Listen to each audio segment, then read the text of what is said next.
Bizkaiko Foru Aldundiaren liburutegiko areto nagusian Juan Carlos Egilorren lana dago ikusgai. Erakusketa horren bidez, egilearen heriotzaren urteurrena gogoratu nahi da.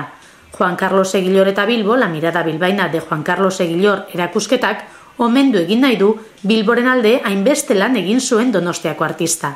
Erakusketan aste nagusiaren lehenengo kartela ikusi ahal izango da, bai eta kultura bilbotarraren osagai bereizgarri batzuk ere, hala nola Maria Aguirre, Max Bilbao, Miss Martiartu, El hombre del paraguas, La abuelita eta Los potolos.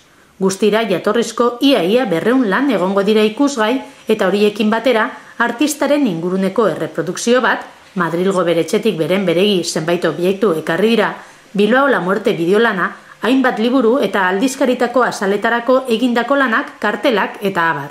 Halaber, bere obra askoren irudiak jasotzen dituen katalogo bat argitaratu da.